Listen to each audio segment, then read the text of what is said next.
If you're in the market for a small luxury SUV, there's a pretty good chance you've probably taken a look at one of these, the Mercedes-Benz GLC class. This nameplate has been around for well over a decade, and around 2 years ago, Mercedes introduced the all-new second-generation model, taking a lot of the technology features that we saw from the new C-Class sedan. Now for 2025, Mercedes-Benz is expanding the GLC family with the introduction of this. This is the GLC 350e. What the E essentially means is this is a plug-in hybrid, so it combines the 2-liter turbo engine from the GLC 300 with a powerful electric motor and a big 31 kilowatt-hour battery pack that allows for up to 54 miles of all-electric range, making this vehicle the best range that you're going to find in the compact plug-in hybrid luxury SUV segment. So the big question I want answered for those of you who want to buy a luxury SUV and you also are thinking about going fully electric but you aren't quite looking to make the full jump into an EV, how does the brand new GLC 350e stack up? Stay tuned to find out.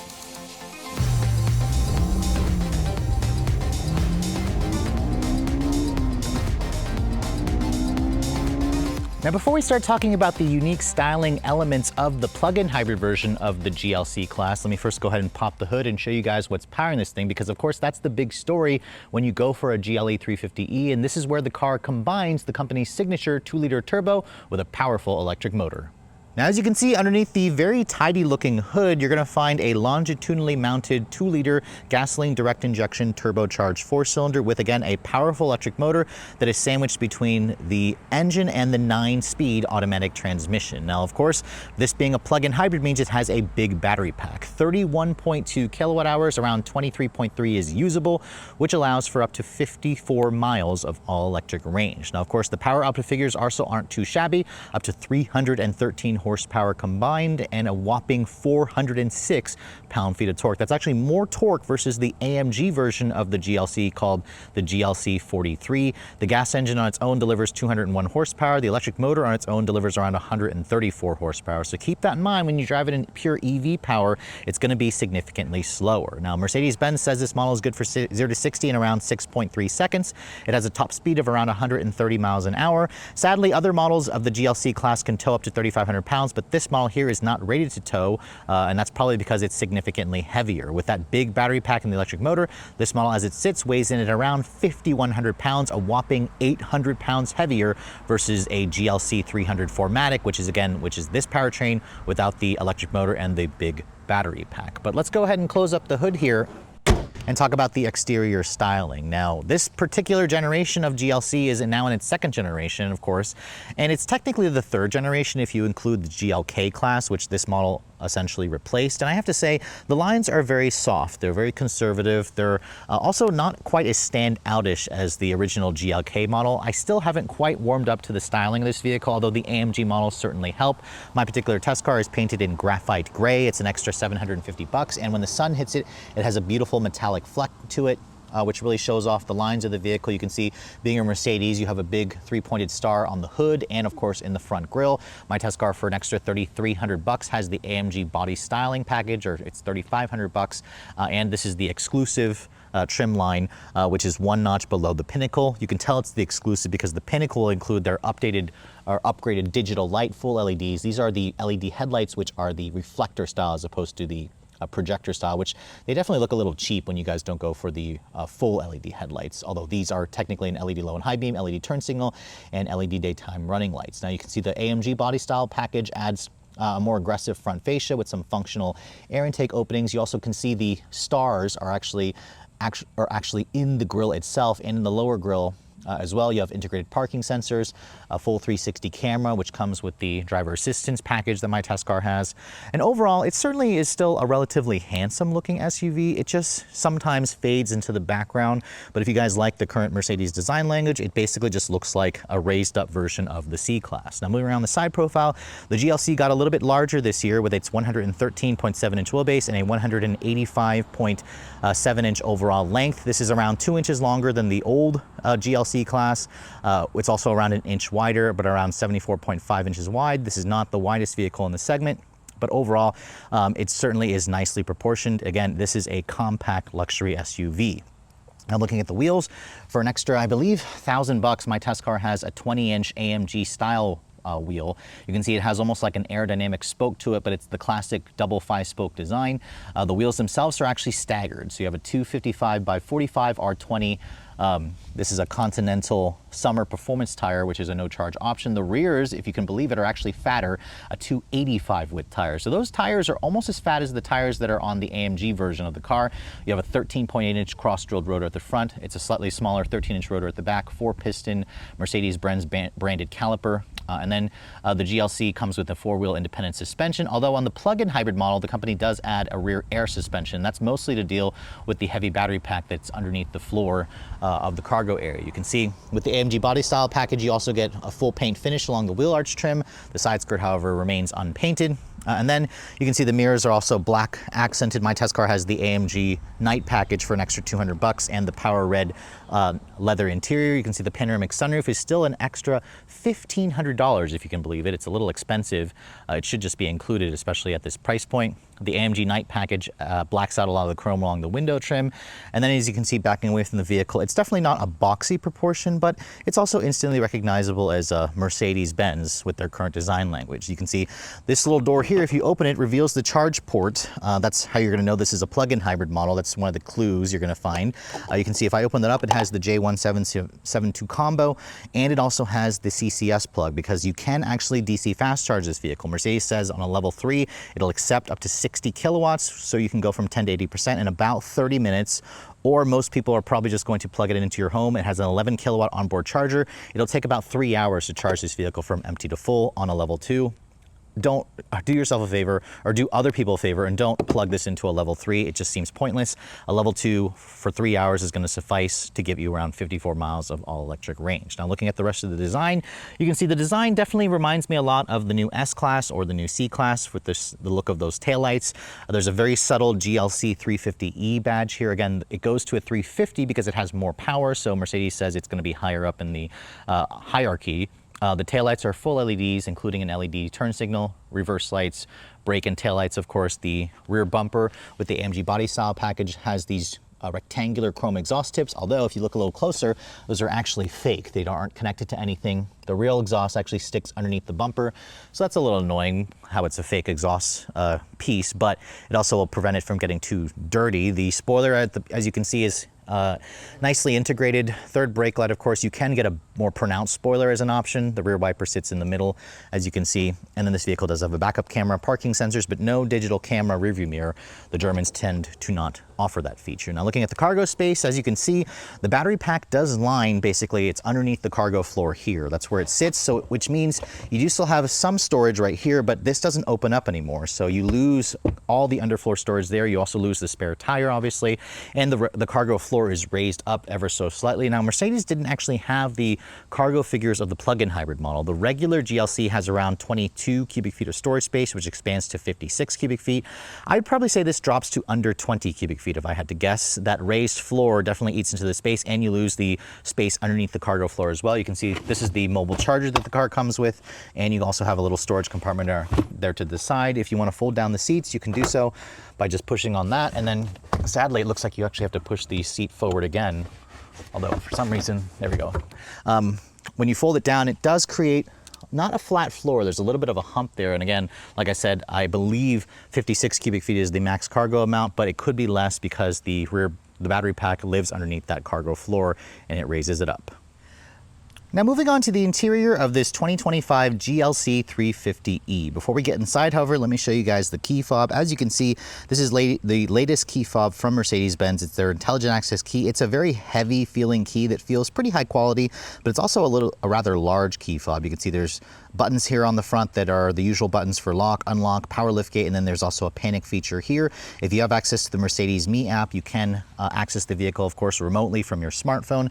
As you approach the door handle, it's a traditional style. You just touch that little outer portion that will lock the doors. It also will electrically fold in the mirrors. Touch the back of the door handle, that will unlock the doors for you and unfold the mirrors. Mercedes does not offer an auto walkaway lock or unlock feature. Now, looking at the color combination of my test car, this is a classic color combo with the graphite gray exterior with the power red two-tone black leather seats. So these are actual real leather. This is not the MB Tech seats. These are an extra $1,600. If you guys want a brown interior or a black interior, Mercedes does offer offer a full-on Napa leather where it actually will get rid of the two-tone look if you don't like that. But this power red and black certainly is an interesting, much more youthful and aggressive combination, so I really like that. The two-tone continues here onto the door panel where you have real leather and contrast stitching here, real leather here where you'd rest your elbows. The window controls have a metallic trim finish to them, which they're one touch for all four. You also have power folding mirrors. You can see the accents here for the door handles are aluminum. You get a 15-speaker Burmester stereo that's part of the exclusive trim. That sounds good. If you guys are an audiophile, you'll appreciate that. My test car for an extra $740 adds the a la carte ventilated front seats, which should be standard at this point. You also have heated seats, 3-person memory, and you can see the seats adjust, I believe, in like 16 different ways via these little controls, which kind of looks like a seat. That's pretty similar to what other Mercedes models offer. You can see you do have 4-way lumbar on the actual seat cushion where you typically find the seat controls. Now, stepping inside this vehicle, I believe the GLC has around 7 inches of ground clearance, but once you get inside, it has a really easy step-in height. Shut the door. The door has a pretty solid sounding thunk. That little rattle you heard was actually a bottle that's here in the door pocket, but no soft closed doors are offered on this model. Remember, this is kind of more their entry-level SUV. Now, starting the vehicle up, you can see start stop button is right up here, so you don't really lose it behind the steering wheel too much. But because this vehicle is a full plug-in hybrid, most of the times, or actually all the times, it'll start up and it'll just say ready. There's no engine noise or anything like that because it'll primarily feed off of the electric motor most of the times. So you don't have to necessarily, use the internal combustion engine. But looking at the rest of this cabin, this is pretty much the same as what I first saw and showed you guys on the regular GLC. So nothing really here has changed. The upper dashboard has this beautiful leather, which is really nice. You'll have this kind of metal weave trim that's part of a no-cost option, of course, to get the metal weave trim. You have an 11.9-inch center display here, and you also have a 12.3-inch fully digital cluster. This, of course, has their Mercedes MBUX software, which technically got an update this year with the software. You can now, of course, go to their app store and download some of your favorite sources. You can also download Apple Music, of course. I also like the new colors and graphics, which look good.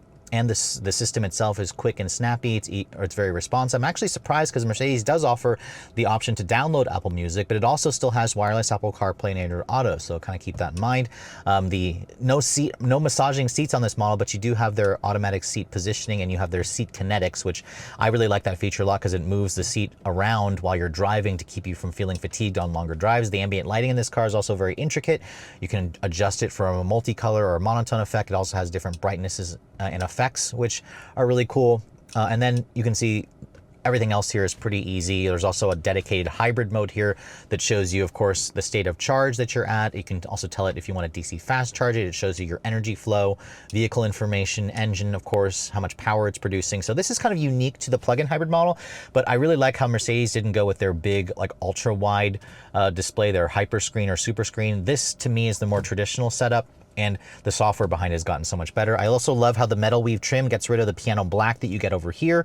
There's more of that beautiful ambient lighting around here. And you can see the center console has a wireless phone charging pad, 2 USB-C charging ports. That's part of the advanced USB-C. And then you can also close this lid up if you want to kind of hide this area. It's got cup holders, of course, padded leather here. If you open this up, it's actually pretty big. All of my camera equipment fits in here, which I wasn't expecting. So that's really nice in terms of storage. The steering wheel, you can see with the AMG body styling, you get a power tilt and telescoping steering wheel, which is a nice touch. And you also have a flat bottom design. Lots of touch sensitive controls to adjust the way this looks. I don't love the way this looks, especially when you can see there's dust and fingerprints that get all over it. It just looks bad. You do have these metal paddle shifters, but this wheel looks better versus the non-AMG wheels, so kind of keep that in mind. That same beautiful leather from the door carries over onto the dash. I also love the dash vents, which have like this circular oval look, and they also have a satisfying click feel when you start adjusting them. There's more ambient lighting here, of course, and then these seats, these are the real leather seats, but not the premium Napa leather, but they are relatively comfortable and supportive. They could use a little more padding, but the bolstering holds you in place pretty nicely. And the cooled seat, which you control via here, also works pretty well. Although they are a little bit of a noisy cooled seat. You also get 3-person memory on the passenger side, so kind of keep that in mind. Your drive mode selector is here. You can see it looks like 7 different drive modes. Hybrid mode, of course, is the one that probably most people will drive in. There's also an electric mode, a battery hold mode, which will save the battery charge. There's also a sport mode and an individual mode. So when I did that, it actually woke up the engine because that's what I told it to do, to go into hybrid mode. So Again, there's so many different ways you can drive this vehicle. There's also a climate menu here. This vehicle doesn't have, however, a perfume that wafts into the cabin, but it does have like an air filtration system, which most new vehicles have. Of course, the glove box, as you can see, is damped and lined with felt. It's actually a pretty big glove box itself, so it has additional storage. There's some aluminum trim here, which is a nice touch. You have a beautiful auto-dimming rearview mirror here, of course, but no digital camera rearview mirror. You can see a woven material for the headliner, and then you can see there's a touch-sensitive control here. If I swipe like that, it'll close the power retractable shade. Swipe it back, it'll start opening again. Swipe it again, it'll actually open up the sunroof, and you can see the headrests. You can adjust them forward and back, but they're also power up and down, so it might actually be more like a 18-way power front seat, so that's very impressive. But you can hear with the engine on, it doesn't have the best sound to it. It sounds very much like a vacuum cleaner, so I found this vehicle more satisfying when I drove it as an electric vehicle. So again, keep that in mind if you're considering the plug-in hybrid. But overall, the interior is practically identical to a non-plug-in hybrid model. It just has that hybrid function there in the infotainment screen. But for the most part, it's, you know, got good visibility, good quality interior, really nice materials, obviously, and a really cool look, especially if you don't want that overwhelming tech you'll find in the bigger Mercedes models. But let's go ahead and hop into the back seat area so I can show you guys what that space is like. Now, as you can see, when you open up the back door, you get around 37.2 inches of legroom, which is not the best in the class, but also among the better numbers here. So this has a fairly spacious back seat. Material quality is the same as the front seat with the real leather and the two-tone leather as well. The piano black, which I don't love, shows fingerprints and smudges, but I do love the metal trim here. It's hard touch plastic down here with additional storage. And then these seats, they do fold down to create, again, almost a flat load floor, but not quite as flat because, again, that battery pack, as you can see, raises the floor up slightly, but this is still very much usable. If I close that, there's no way to recline the seats, and when you fold them down, you can see the front seat actually moves out of the way. But getting back here and closing the door, this is basically my driving position, and with around 37 inches of legroom, you can see this is very, very usable. So you've got nice storage here with the two storage pockets. You have rear seat air vents with the same satisfying click noise. Big open area here where this could have been like a third zone climate, or perhaps even having like heated rear seats, but my test car is missing that. You have two USB-Cs down there, of course, which are very handy for kids. Fold this down, you can see there's an armrest with, looks like phone storage, and then if you push that out, there's your pop-out cup holders.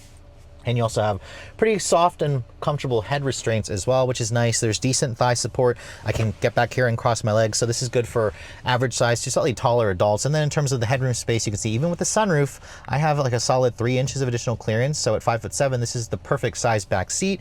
So you can easily fit a car seat back here, or like some of your taller friends even. But just keep in mind, if you need more space in this, of course, Mercedes-Benz has the bigger GLE class.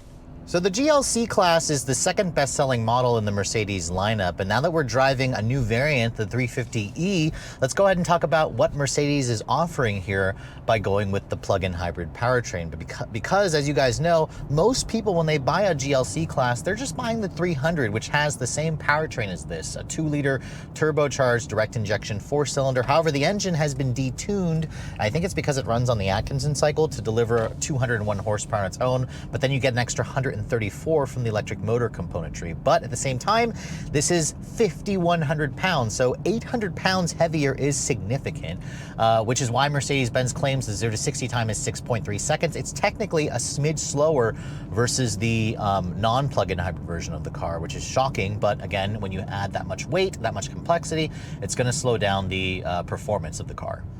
Now, the last time I 0 to 60 tested a GLC 300, we actually got 0 to 60 in around 5.9 seconds. I also had a chance to 0 to 60 test the 43 AMG. That did it in 4.2 seconds. So that one obviously is going to be significantly faster, but let's go ahead and see what we can get in this model. To get the best run, make sure it's in sport mode, which automatically puts it in hybrid mode. And then you're basically just going to floor the accelerator as hard as you can. And I have the battery almost at a full charge. It's showing around 68 miles of range. Ooh, feels pretty quick thanks to that electric motor. 0 to 60 in 5.99 seconds there. 5.99, which is basically the same time as the regular GLC 300. So not surprised there that it gets basically the same performance, because remember, the additional power of the plug-in hybrid, which, you know, 313 horsepower is a lot, 406 pound-feet of torque is also a lot, is negated when you add an extra 800 pounds of weight. Now, I want to switch the vehicle into its electric mode here because I want to talk about how it drives in EV mode. Then we'll switch back to the sport mode there, or the hybrid mode, to talk about changes there. But in EV mode, you definitely notice it only has 134 horsepower. It's significantly slower when you're in an EV mode, and that's because, again, you're basically using half of the powertrain. Let's see if we can get a quick 0 to 60 in just pure electric mode. Oh, it actually feels fast off the line, but I can't go past the click point on the accelerator. So technically it's not floored, because if I do, it'll wake up the internal combustion engine. So this is not like the Lexus NX where it actually will go fully electric even with the pedal is floored, but we got 0 to 60 in 13.4 seconds there. So a lot slower, more than double the time, and that's because it has half the power. But at the same time, because it's electric, the electric motor delivers all that torque instantaneously. It actually feels pretty quick when you first put your foot down. It's also very quiet. You don't hear that 4-cylinder buzzing away in the background, which is not a horrible sound because it's at least paired with a 9-speed auto. But what's interesting about a 9-speed auto with an electric motor is because the electric motor is sandwiched between the engine and the transmission, you have to go through the gears, so you can't actually feel the electric componentry shifting when it's in that mode. But let's go ahead and switch it back into its hybrid sport mode. I also want to point out, when it's in electric mode, the gas pedal gets noticeably stiff, and I think Mercedes does that to kind of entice you to drive more efficiently. It kind of gives you a little bit of pushback pressure, which is kind of annoying when you're trying to accelerate quickly, but I can see why they do it. When you put it back into its sport setting, it basically just lightens up the gas pedal and it feels normal again. The brakes in this car, it's got a combination of friction and regen braking, and it's a little grabby at first, but once you kind of get used to it, it's not bad. The brakes themselves feel pretty steady. They feel like they have good stopping power. What I definitely noticed though is in the handling is the extra weight. That rear air suspension is supposed to help quell the additional weight in the back, but you can feel the rear end gets a little bit, I don't know how to describe it. It just feels like there's like a lot of weight in the back there. So it kind of feels like it's being tossed around as I drive this vehicle, which is, something that you have to get used to. It's not horrible, but for those of you who drive a GLC 300, then you get into a 350e, you're gonna notice the extra weight. The ride quality, thankfully, even though we're on these 20-inch wheels, is still very good. The ride in this vehicle is comfortable and supportive. The steering also is pretty quick and responsive, not much in terms of feedback. So the GLC is not the sportiest SUV in the segment. You're gonna be looking at the BMW X3 or an Alfa Romeo, a Stelvio to kind of get the sportiest, or a Porsche Macan, but this is certainly kind of in the middle. It's got the luxury that you're looking for. It's got a smooth and quiet ride. It's got a really quiet interior as well, especially when you're driving it in pure EV mode. It just is dead silent, which is exactly how you'd expect a luxury SUV from Mercedes-Benz to be. But let's try one more 0 to 60 run here. This time it's in sport. We'll see if we can get a slightly faster time. Brake torque. Oof. It's not a bad sound. 5.95 seconds there. I don't know why Mercedes, whatever here, was listening to me. I hate the MBUX sometimes. It's super annoying. But I'm listening. Cancel. Please repeat. Cancel. Oh my gosh, that thing is so annoying. 5.95 seconds there, so that's the quickest time. Again, it is practically identical to the regular 300 model. So if you're not planning to plug this thing in, don't even bother get the plug-in hybrid model, because it's the same speed, it sounds the same, it doesn't handle quite as the same because it has the extra weight, but at least it rides nice. So most of the times, drive this vehicle in pure EV mode, you're not gonna hear any noise, and this vehicle feels very much like a luxury car. The seats are comfortable and supportive. Visibility in here is also good. I can see out of the front, the side, and the rear easily. There's no issues that I have looking out of the back window because it's a big window as well. There's no digital camera rearview mirror, obviously, but my test car does have the driver assistance package, which rolls in adaptive cruise, traffic jam assist, lane keep assist. That's technically an extra $2,000. It's not standard, even though it should be, even if you go for the top Pinnacle trim, which is kind of annoying. But this is an easy SUV to drive. Especially when you drive it in pure electric mode, it's definitely going to, make you think, I could make the full switch to EV. Although, again, if you guys are coming from a full electric vehicle into this car, you're gonna notice it feels significantly slower than your full EV when it's in pure electric mode. But when it's in hybrid mode, it certainly has the power that it needs, but I just kind of wish that it wasn't so darn heavy. But that's kind of a side effect of the very large battery pack, which, by the way, let's go ahead and talk about the range for this car, because it's rated to get 54 miles. On a full charge, the trip computer was showing actually 72 miles. I was shocked when I saw 72 miles. Now, granted, I am in the ideal testing conditions. It's literally like 70 or 80 degrees outside, perfectly sunny weather. You know, it's just the perfect testing conditions for range. In my week's worth of testing, I got a little over 60 miles of range. It kind of varied. I could get as much as like 64 miles of range, and on the low end, it was like 59 miles of range, depending, of course, if you're doing more highway range or more city range. In the city, it's obviously going to do better with stop and go traffic and the regen braking usage, but that is very shocking to me. It's easily twice the range of most of the vehicles in the segment. So bravo, Mercedes, for really giving people the range that they're looking for. I mean, I think 60 miles of range is plenty. That's going to be enough for most people. Even if your commute to work is like 25 miles, you could do it on a full charge, which is just incredible. But again, the trade-off is the additional weight, the cost and complexity.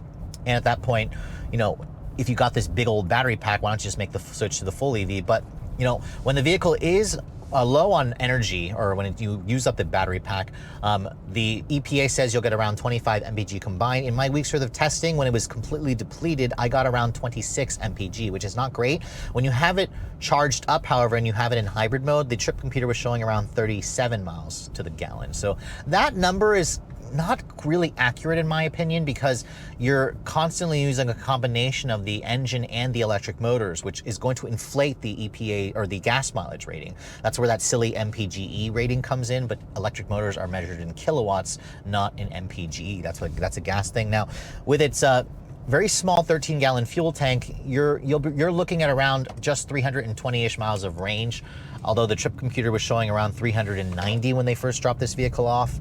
I didn't get a chance to drive the vehicle until a full empty tank, because I was mostly using the battery pack. But I'd say with the battery pack and the gas engine, you could probably do over 400 miles of range in this car. That seems very feasible.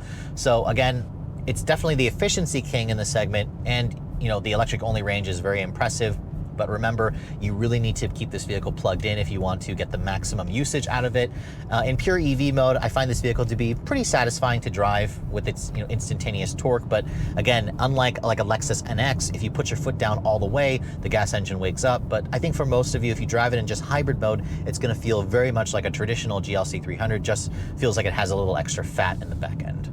Now, with just over 64,000 units sold last year, that makes the GLC the second best-selling Mercedes model here in their North American lineup. It also makes the GLC about the third best-selling vehicle, right behind its rivals like the BMW X3 and, of course, the Lexus NX, which is the bestseller in the compact luxury SUV segment. Now, one of the key factors that makes the GLC such a success for Mercedes is the fact that they offer so many different variants. So after spending a full week with the plug-in hybrid version known as the 350e, I have to say this is exactly what Mercedes-Benz needed in order to compete, because as you guys know, the NX offers a plug-in hybrid, Volvo offers a plug-in hybrid, Audi offers a plug-in hybrid, although technically it's on the old Q5.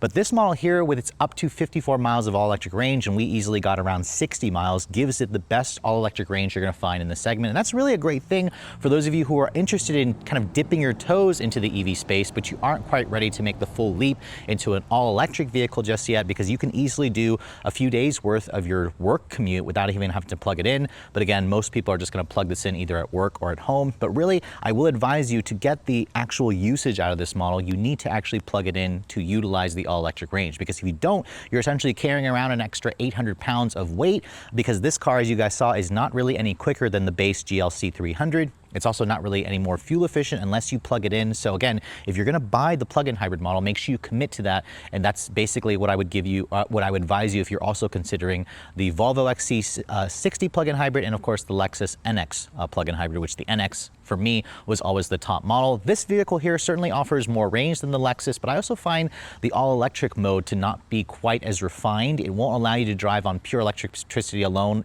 unless you, or even if you floor the vehicle, the gas engine will come on, versus in the Lexus, it'll actually remain a pure EV. So that's something where I noticed there's a couple of issues where I prefer the Lexus there.